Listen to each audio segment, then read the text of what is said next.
નમસ્કાર, હું છું આપણી સાથે કિશન તિવારી. આપ જોઈ રહ્યા છો ઇન્ડિયા ન્યૂઝ ગુજરાત અને સમાચારોની શરૂઆત કરીએ આપણે સુરેન્દ્રનગરથી. તો સુરેન્દ્રનગર પાટડી તાલુકામાં વિવિધ વિકાસના કામોમાં ગેરરીતિ અંગે ખેડૂત હિત રક્ષક સમિતિના આગેવાન આકરા પ્રહારો કર્યા છે.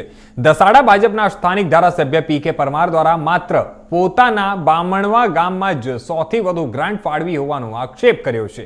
દસાડા તાલુકાના અન્ય ગામોમાં ઇરાદાપૂર્વક વિકાસના કામો નહીં થયા હોવાથી લોકોમાં રોષ ફેલાયો છે. ત્યારે મનરેગા યોજના સહિત અન્ય યોજનાઓમાં જે છે તેમાં પણ ભાજપના ધારાસભ્યના ઇશારે ગેરરીતિ થઈ હોવાનું પણ જણાવવામાં આવ્યું છે. અને આ સ્થાનિક કોંગ્રેસના આગેવાન તેમજ ખેડૂત હિત રક્ષક સમિતિના સંયોજક વિક્રમ રબારીએ આક્ષેપ કર્યા છે. આમ તો અમારા દસાડા મત વિસ્તારના ધારાસભ્યએ ભારતીય જનતા પાર્ટીનું એક સૂત્રને કદાચ અવરી રીતે સાર્થક કર્યું એવું દેખાય છે કે સૌનો સાથ અને અમારો અને અમારા 5-7 આગેવાનોનો જ વિકાસ, આવી એક માહિતી મારી સમક્ષ આવી છે.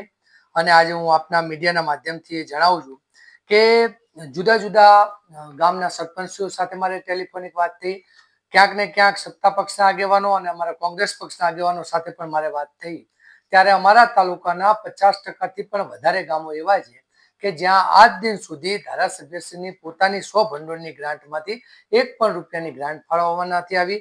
એટીવીટી આયોજન, જિલ્લા આયોજનમાંથી, રેતી કંકણમાંથી કે સરકારશ્રીની વિવિધ યોજના અંતર્ગત જે ગામડાઓને વિકાસ અર્થે મળવાપાત્ર ગ્રાન્ટ હોય છે એમાં ક્યાંક ને ક્યાંક ભેદભાવની વૃત્તિ રાખવામાં આવે છે.